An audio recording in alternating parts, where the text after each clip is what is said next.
Praise Lord. കൂട്ടുകാർക്ക് എല്ലാവർക്കും ക്രിസ്തീയ വന്ദനങ്ങൾ. ഒരു ഇടവേളയ്ക്ക് ശേഷം നമുക്ക് വീണ്ടും കാണുവാൻ കഴിഞ്ഞതിൽ കർത്താവിനെ സ്തുതിക്കുക. നമ്മുടെ പുതിയ അധ്യയന വർഷത്തിലെ 10 പാഠങ്ങൾ ഇന്ന് പൂർത്തിയാകുകയാണല്ലോ.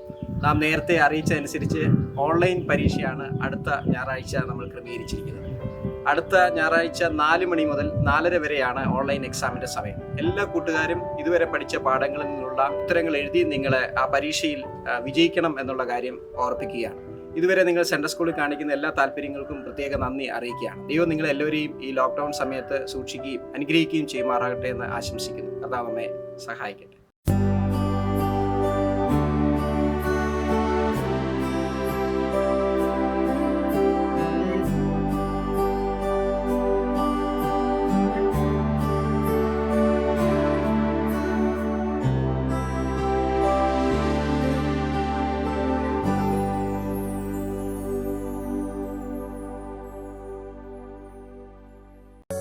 Praise the Lord. ഹായ് കൂട്ടുകാരെ, എല്ലാ കൂട്ടുകാർക്കും ഒരു പുതിയ ഓൺലൈൻ സൺഡേ സ്കൂൾ ക്ലാസ്സിലേക്ക് ഹാർദവമായ സ്വാഗതം. കൂട്ടുകാരെല്ലാവരും ഹാപ്പി ആണല്ലോ? ഓക്കെ, എല്ലാ കൂട്ടുകാരെയും ദൈവം സമൃദ്ധിയായി അനുഗ്രഹിക്കട്ടെ. കൂട്ടുകാരെല്ലാവരും നമ്മുടെ കഴിഞ്ഞ ആഴ്ചത്തെ മനപ്പാഠ വാക്യമൊക്കെ പഠിച്ചു കരുതുന്നു. എന്തായാലും നമ്മുടെ കഴിഞ്ഞ ആഴ്ചത്തെ മനപ്പാഠ വാക്യം യോഹന്നാന്റെ സുവിശേഷം 8-ാം അധ്യായം അതിന്റെ 31-32 വാക്യങ്ങളായിരുന്നു. ആ വാക്യം പറഞ്ഞുകൊണ്ട് നമുക്ക് ഇന്നത്തെ ക്ലാസ് ആരംഭിക്കാം. ചേർന്ന് പറഞ്ഞ എല്ലാവരും. തന്നിൽ വിശ്വസിച്ച യഹൂദന്മാരോട് യേശു എന്റെ വചനത്തിൽ നിലനിൽക്കുന്നുവെങ്കിൽ നിങ്ങൾ വാസ്തവമായി എന്റെ ശിഷ്യന്മാരായി സത്യമറിയുകയും സത്യം നിങ്ങളെ സ്വതന്ത്രന്മാരാക്കുകയും ചെയ്യും എന്ന് പറഞ്ഞു. അല്ലെ? എല്ലാവരും പഠിച്ചു അല്ലേ? ഓക്കെ, ഇന്ന് നാം പുതിയൊരു പാഠമാണ് പഠിക്കുവാൻ പോകുന്നത്. ക്രൂശിലെ 7 മൊഴികൾ എന്നാണ് ആ പാഠത്തിന്റെ പേര്. The 7 statements of Jesus on the cross. നമുക്കറിയാം, നമ്മുടെ രക്ഷകനും വീണ്ടെടുപ്പുകാരനുമായ യേശു ക്രിസ്തു സ്വർഗത്തിലെ സകല മഹിമകളെയും വെടിഞ്ഞ് ഈ താണഭൂമിയിലേക്ക് ഇറങ്ങി വന്നതിന്റെ പ്രധാന ഉദ്ദേശം തന്റെ ക്രൂശ് മരണമായിരുന്നു. മാനവരാശിയുടെ പാപത്തിന്റെ പരിഹാരം തന്റെ ക്രൂശ് മരണത്തിലൂടെ 3-ാം ദിനം ഉയർത്തുന്നതിലൂടെ സാധിക്കുക എന്ന പ്രധാന ലക്ഷ്യമായിരുന്നു, പ്രധാന ദൗത്യ നിർവഹണമായിരുന്നു യേശുവിന്റെ മേൽ ഉണ്ടായിരുന്നത്. ആ ക്രൂശ് മരണം എന്ന നികൃഷ്ടമായ കഷ്ടതയുടെ തീവ്രതയിലും തന്നിൽ നിക്ഷിപ്തമായിരുന്ന ദൗത്യ നിർവഹണത്തെ കുറിച്ച് യേശു സദാ ബോധവാനായിരിക്കുകയും യാതൊരു പെറുപെറുപ്പും കൂടാതെ അത് അനുഭവിക്കുകയും അതിന്റെ നടുവിലും ദൈവത്തോട് പ്രാർത്ഥിക്കുകയാണ് ചെയ്തത് എന്ന് നാം തിരുവചനത്തിൽ വായിക്കുന്നു. കൂട്ടുകാർക്കറിയാമല്ലോ, ഒരു വ്യക്തി മരിക്കുമ്പോൾ അല്ലെങ്കിൽ തന്റെ അന്ത്യവാക്കുകൾക്ക് നാം വളരെ പ്രാധാന്യം കൽപ്പിക്കുന്നുണ്ട്. കൂട്ടുകാർക്ക് ഓർമ്മയുണ്ടോ? 5-ാം ക്ലാസ്സിൽ നമ്മുടെ 34-ാമത്തെ പാഠത്തിൽ നാം ക്രിസ്തുവിന് വേണ്ടി രക്തസാക്ഷിയായി തീർന്ന ഒരു ഭക്തനെ കുറിച്ച് പഠിച്ചു.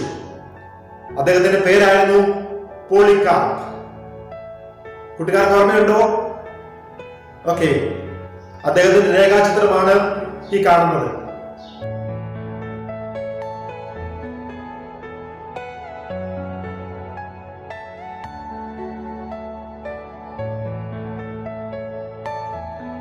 അദ്ദേഹം ഏഷ്യ മൈനറിൽ സ്മുർണയിൽ ക്രിസ്തുവിന് വേണ്ടി രക്തസാക്ഷിയായി തീർന്ന ഭക്തനായിരുന്നു. AD 156 അന്റോണിയസ് പയസ് എന്ന റോമാ ചക്രവർത്തി ക്രിസ്ത്യാനികൾക്കെതിരെ വളരെയധികം പീഡനം അഴിച്ചുവിടുവാനിടയായി തീർന്നു.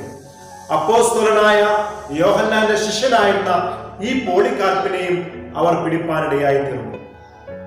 ക്രിസ്തുവിനെ ദുഷിക്കുകയും ക്രിസ്തീയ മാർഗത്തെ തള്ളിപ്പറയുകയും ചെയ്താൽ നിന്നെ വെറുതെ വിടാം എന്ന മജിസ്ട്രേറ്റിന്റെ വാക്കുകൾക്ക് മറുപടിയായി, അല്ലെങ്കിൽ തന്നെ തീയിലിട്ട് ദഹിപ്പിക്കുന്നതിന് മുമ്പായി അന്ത്യവാചകങ്ങളായി പോളികാർപ്പ് പറഞ്ഞത് ഇപ്രകാരമായിരുന്നു: കഴിഞ്ഞ 86 വർഷമായി ഞാൻ എന്റെ കർത്താവിനെ സേവിക്കുന്നു.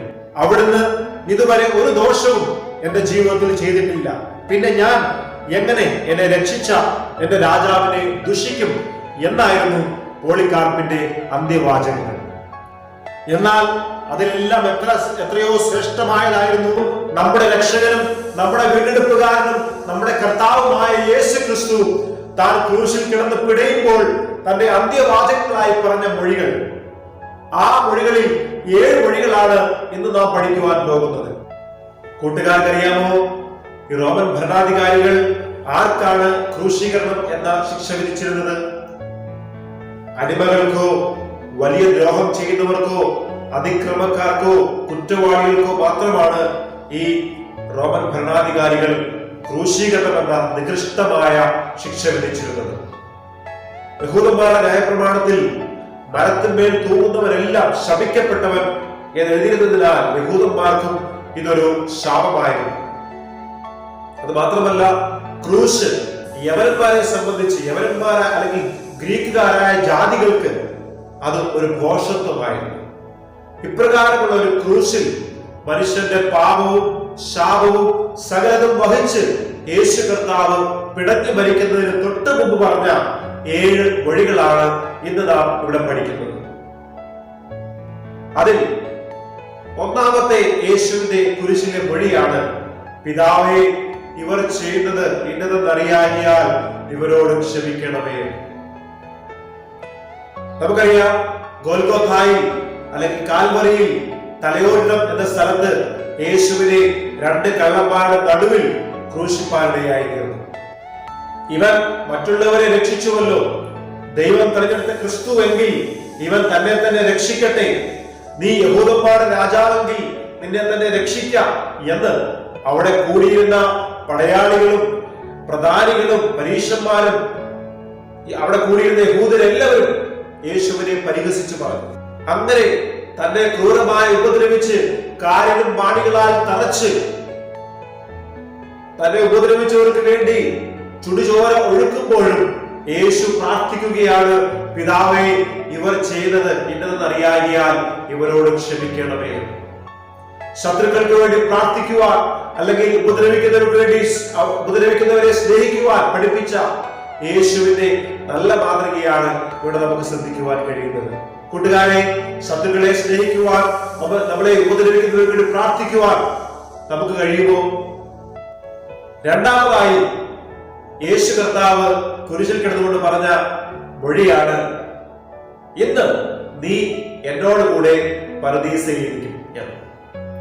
നമുക്കറിയാം, യേശു കർത്താവിന്റെ ഇരുവശങ്ങളിലുമായി 2 കള്ളന്മാരെ അല്ലെങ്കിൽ 2 ദുഷ്പ്രവൃത്തിക്കാരെ ക്രൂശിപ്പാനിടയായിരുന്നു.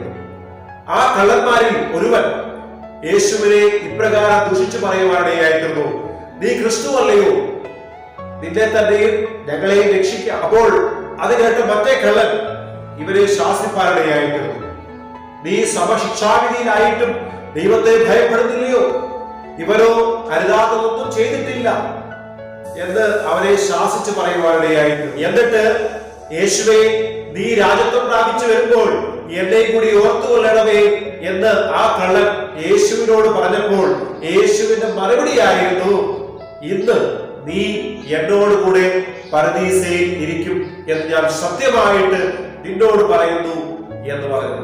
യേശുവിന്റെ ആ സ്നേഹം നിങ്ങൾ ശ്രദ്ധിക്കുക. അനുദപിക്കുന്ന ഒരു കള്ളനോട്, അനുദപിക്കുന്ന ഒരു പാപിയായ മനുഷ്യനോട് കുരിശിൽ കിടക്കുമ്പോഴും യേശുവിന് അതേ സ്നേഹമാണ് എപ്പോഴും ആ വ്യക്തിയോട് ഉണ്ടായിരുന്നത്. മാനവജാതിയുടെ പാപത്തിനു വേണ്ടി തന്റെ രക്തമൊഴുക്കുമ്പോഴും അതേ യേശു ആ മനുഷ്യനെ വിടുവിക്കുകയാണ് ചെയ്തത്. മൂന്നാമതായി യേശു കർത്താവ് കുരിശിൽ കിടന്നുകൊണ്ട് പറഞ്ഞ മൊഴിയാണ്, സ്ത്രീയെ, ഇതാ നിന്റെ മകൻ. നമുക്കറിയാം, മറിയയുടെ മൂത്ത മകനായിരുന്നു യേശു. തന്റെ നല്ല യൗവനത്തിൽ അല്ലെങ്കിൽ ഏറ്റവും നല്ല പ്രായത്തിൽ ലഭിച്ച ഈ അവസ്ഥ മാതാവിനെ വളരെയധികം ദുഃഖിപ്പിച്ചു കാണും.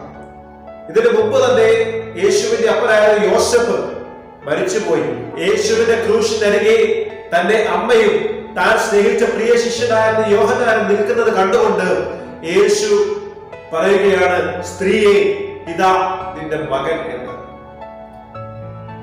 തന്റെ അമ്മയുടെ ഉത്തരവാദിത്വം അരുമ ശിഷ്യനായ യോഹന്നാനെ അല്ലെങ്കിൽ താൻ ഏറ്റവും സ്നേഹിച്ച യോഹന്നാനെ ഏൽപ്പിച്ചുകൊണ്ട് യേശു പറയുന്ന വാക്കുകളാണ്, സ്ത്രീയെ, ഇതാ നിന്റെ മകൻ. എന്നിട്ട് തന്റെ ശിഷ്യനായ യോഹന്നാനോട് പറയുകയാണ്, ഇതാ നിന്റെ അമ്മ. അപ്പോൾ ആ നാഴിക മുതൽ യോഹന്നാൻ മറിയയെ, അല്ലെങ്കിൽ യേശുവിന്റെ അമ്മയായ മറിയയെ തന്റെ വീട്ടിൽ കൈക്കൊണ്ടു എന്ന് നാം വായിക്കുന്നു.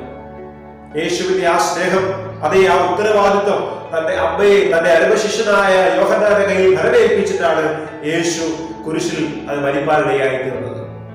നാലാമതായി യേശുവിന്റെ കുരിശിലെ മൊഴിയാണ്, എന്റെ ദൈവമേ, എന്റെ ദൈവമേ, നീ എന്നെ കൈവിട്ടത് എന്ത്? ഇത് നമുക്ക് പഴയ നിയമ പുസ്തകത്തിൽ സങ്കീർത്തനത്തിൽ 22-ാം അധ്യായം അതിന്റെ 1-ാം വാക്യത്തിൽ നമുക്ക് വായിക്കുവാൻ കഴിയുന്നു. അതേ പ്രവചന ആത്മാവിൽ സങ്കീർത്തനക്കാരൻ പാടിയതാണിത്. അല്ലെങ്കിൽ ആ മശിഹൈക സങ്കീർത്തനത്തിൽ പ്രവചനാത്മാവിൽ സങ്കീർത്തനക്കാരൻ പാടുകയാണ്, എന്റെ ദൈവമേ, എന്റെ ദൈവമേ, നീ എന്നെ കൈവിട്ടത് എന്ത്? അപ്പോൾ ആ ഒരു പ്രവചനത്തിന്റെ നിറവേറ്റൽ കൂടിയായിരുന്നു യേശു കർത്താവ് ഇവിടെ കുരിശിൽ കിടന്നുകൊണ്ട് പറഞ്ഞ ഈ മൊഴി. ദൈവത്താൽ കൈവിടപ്പെട്ട കർത്താവിനെ പറ്റിയാണ് ഇവിടെ നാം കാണുന്നത്. കുരിശിൽ നിന്നും നാലാമതായി കേൾക്കുന്ന ഈ മൊഴി ദൈവത്തിന്റെ കോപാഗ്നിയിൽ യേശു പതിച്ചപ്പോൾ താൻ അനുഭവിച്ച ദുഃഖത്തിന്റെ കാഠിന്യത്തെയാണ് അവിടെ സൂചിപ്പിക്കുവാനിടയായിരിക്കുന്നത്. അതാണ് യേശു വിളിച്ചു പറയുന്നത്, എന്റെ ദൈവമേ, എന്റെ ദൈവമേ, നീ എന്നെ കൈവിട്ടത് എന്ത്? അപ്പോൾ ആ ദുഃഖത്തിന്റെ കാഠിന്യം യേശു സുബോധത്തോടെ വളരെയധികം അനുഭവിക്കാനിടയായിരുന്നു. അഞ്ചാമതായി യേശു കർത്താവ് കുരിശിൽ കിടന്നുകൊണ്ട് പറഞ്ഞ മൊഴിയാണ്, എനിക്ക് ദാഹിക്കുന്നു എന്ന്. ക്രൂശിലെ 7 മൊഴികളിൽ ഈ ഒരേ ഒരു മൊഴി മാത്രമാണ് യേശു കർത്താവ് തന്റെ സ്വന്തം ആവശ്യം നിറവേറ്റുവാൻ വേണ്ടി പറഞ്ഞത്. എന്തായിരുന്നു പറഞ്ഞത് കൂട്ടുകാരെ? എനിക്ക് ദാഹിക്കുന്നു എന്ന്. അത് ഈ മൊഴിയും പഴയ നിയമ പുസ്തകങ്ങളുടെ ഒരു നിവർത്തീകരണം കൂടിയായിരുന്നു. സാധാരണയായി റോമൻ പടയാളികൾ ക്രൂശിക്കപ്പെടുന്നവർക്ക് ക്രൂശിന്റെ വേദനകൾ ഒന്നും അറിയാതിരിക്കുവാൻ കയ്പനീര് കൊടുക്കാറുണ്ടായിരുന്നു. അപ്രകാരമുള്ള കയ്പനീരാണ് യേശുവിന് അവർ ഇവിടെ കുടിക്കുവാൻ കൊടുത്തത്. അപ്പോൾ യേശു അത് കുടിച്ചില്ല എന്ന് നാം വായിക്കുന്നു. കാരണം ക്രൂശിലെ തന്റെ ദൗത്യത്തെ കുറിച്ച് യേശു തികഞ്ഞ ബോധവാനായിരുന്നു. എന്നാൽ മരിപ്പാനായപ്പോൾ വീണ്ടും യേശുവിന് ഇത് കൊടുത്തു. അവർ കയ്പനീര് കൊടുത്തു. അവരത് കുടിച്ചതായി നാം കാണുന്നു. ഈ ദാഹം ആത്മാക്കൾക്ക് വേണ്ടിയുള്ള ദാഹമായി നമുക്ക് വ്യക്തമായി കണക്കാക്കുവാൻ കഴിയുന്നു. അപ്പോൾ ഒരേ ഒരു ആവശ്യം, സ്വന്തം ആവശ്യത്തിന് വേണ്ടി പറഞ്ഞ ഒരേ ഒരു വഴിയാണ് ഈ അഞ്ചാമത്തെ വഴി, എനിക്ക് ദാഹിക്കുന്നു എന്നത്. ആറാമതായി യേശു കർത്താവിന്റെ ക്രൂശിലെ മൊഴിയാണ് നിവർത്തിയായി എന്നത്. It is finished. എന്തൊക്കെയാണ് യേശുവിന്റെ ക്രൂശ് മരണത്തിലൂടെ നിവൃത്തിയായത്? പ്രധാനമായും 6 കാര്യങ്ങളാണ് യേശുവിന്റെ ക്രൂശീകരണത്തിലൂടെ നിവൃത്തിയാകുവാൻ ഇടയായിരിക്കുന്നത്. അതെന്തൊക്കെയാണ് നമുക്ക് ശ്രദ്ധിക്കാം. ഒന്നാമതായി പിതാവിന്റെ ഇഷ്ടം നിറവേറുവാനിടയായിരിക്കുന്നു. തന്റെ ഏകജാതനായ പുത്രനെ ഈ ലോകത്തിന് നൽകിയതിലൂടെ മാനവരാശിയെ പാപത്തിൽ നിന്നും വിടുവിപ്പാൻ പിതാവിന് ഇഷ്ടം തോന്നി. അതാണ് ഒന്നാമത്തെ നിറവേറൽ, നിവൃത്തിയായി എന്ന് യേശു പറഞ്ഞതിലൂടെ സംഭവിച്ചത്. പിതാവിന്റെ ഇഷ്ടം നിറവേറി. രണ്ടാമതായി പഴയ നിയമ യാഗങ്ങൾ നിവൃത്തിയാകുവാനിടയായിരുന്നു. ഇനി ഒരു യാഗവും ശേഷിക്കാതെ പഴയ നിയമത്തിൽ പലതരത്തിലുള്ള യാഗങ്ങൾ അതേ യഹൂദന്മാർ നിറവേറ്റിയിരുന്നു. കാരണം അവരുടെ പാപത്തിന്റെ മോചനത്തിനായി അവർ അപ്രകാരം മൃഗങ്ങളെ യാഗം കഴിപ്പാനിടയായിരുന്നു. അപ്പോൾ യേശുവിന്റെ രക്തം താൻ ചിന്തിയതിലൂടെ, യേശുവിന്റെ രക്തം അതേ ക്രൂശിൽ ഒഴുക്കിയതിലൂടെ മാനവരാശിയെ പാപത്തിൽ നിന്ന് വിടുവിപ്പാനിടയായിരുന്നു. ഇനി ഒരു യാഗവും ശേഷിക്കാതെ സകല യാഗത്തെയും പൂർത്തീകരിച്ചുകൊണ്ടാണ് യേശു തന്റെ ദേഹത്തിന് തിരശീല അവിടെ ചിന്തുവാനിടയായിരിക്കുന്നത്. മൂന്നാമതായി ദൈവവുമായി കൂട്ടായ്മയ്ക്കുള്ള അവസരം നിവൃത്തിയായി. ദൈവവും മനുഷ്യനും തമ്മിൽ ഉണ്ടായിരുന്ന തകർന്ന ബന്ധത്തെ യേശു കർത്താവിന്റെ ക്രൂശിലെ മരണത്തിലൂടെ യോജിപ്പിക്കാനിടയായിരുന്നു. നാലാമതായി യേശുവിന്റെ കഷ്ടങ്ങൾ നിവൃത്തിയായി.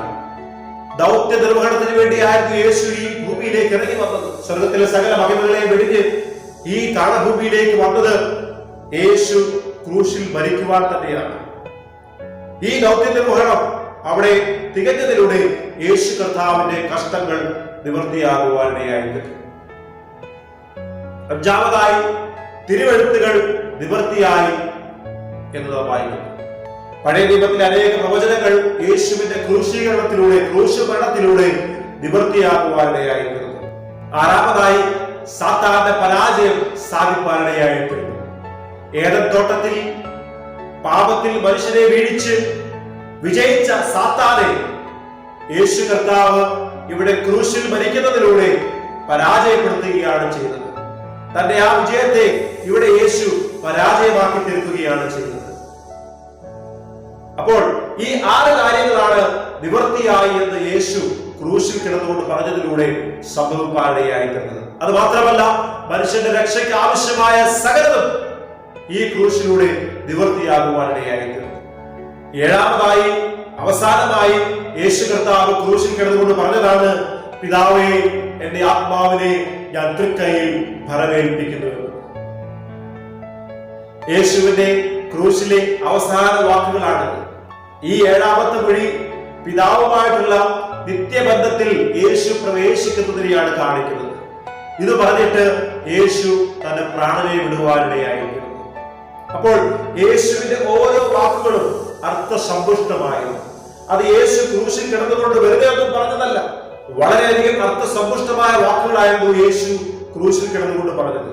അത് പഴയ നിയമ പ്രവചനങ്ങൾ പലതും നിവർത്തിയാക്കിക്കൊണ്ടാണ് യേശു അവിടെ പറയുവാനിടയായിത്തീർന്നത്. അത് മാത്രമല്ല, ക്രിസ്തുവിന്റെ ശ്രേഷ്ഠതയും അതുല്യതയും അതിൽ കൂടി വെളിപ്പെടുവാനിടയായിത്തീർന്നു. കൂട്ടുകാർ, ഈ വീഡിയോ ശ്രദ്ധിക്കുന്നതിലൂടെ യേശുവിന്റെ പ്രധാന 7 മൊഴികൾ വ്യക്തമായി മനസ്സിലാക്കുവാനിടയായിത്തീരും.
ഇന്ന് സാർ ഒരു ടാസ്ക് തരികയാണ്.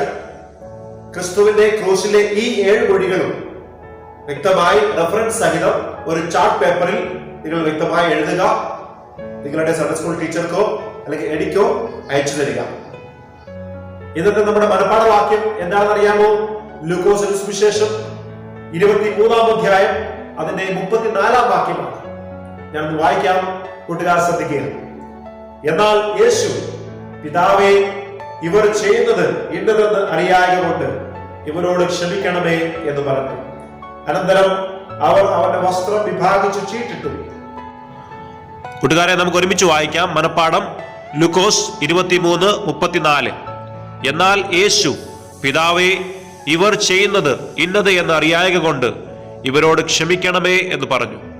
അനന്തരം അവർ അവന്റെ വസ്ത്രം വിഭാഗിച്ചു ചീട്ടിട്ടു. Let's read this memory verse in English. Luke 23:34. I'm reading from NKJV.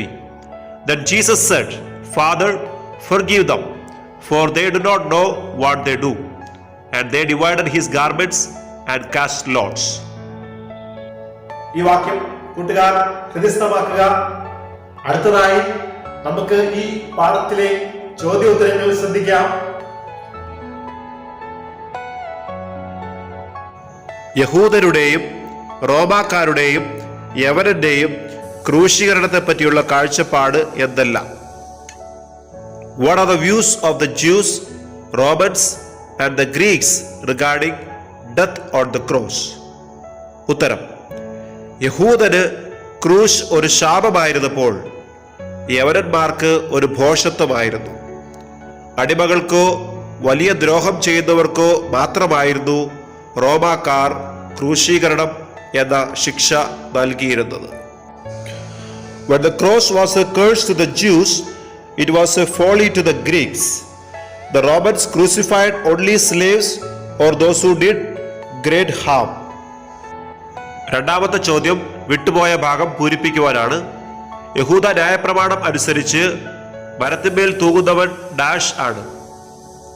According to the Jewish law, the man who hangs in the tree is dash. ഉത്തരം: ശപിക്കപ്പെട്ടവൻ, cursed. മൂന്നാമത്തെ ചോദ്യം, ക്രൂശിലെ മൊഴികളിൽ യേശു സ്വന്തം ആവശ്യത്തിനായി പറഞ്ഞത് ഏത്? Of the 7 statements on the cross, which was the only one that Jesus spoke about his need? ഉത്തരം: ക്രൂശിലെ 7 മൊഴികളിൽ യേശു സ്വന്തം ആവശ്യത്തിനായി സംസാരിച്ച ഒരേ ഒരു മൊഴിയാണ് എനിക്ക് ദാഹിക്കുന്നു എന്നത്. Of the 7 statements on the cross, the only one that Jesus spoke for his own sake was, I am thirsty.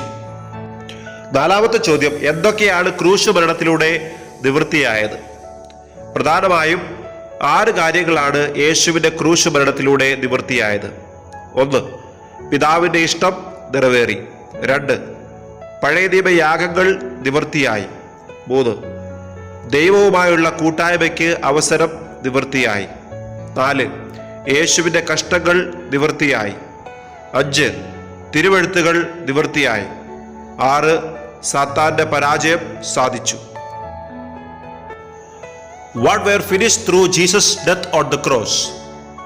Answer: 6 main things were accomplished through the crucifixion of Jesus. First one, the will of the Father is fulfilled. Second, the Old Testament sacrifices were fulfilled. Third, the opportunity for fellowship with God is fulfilled.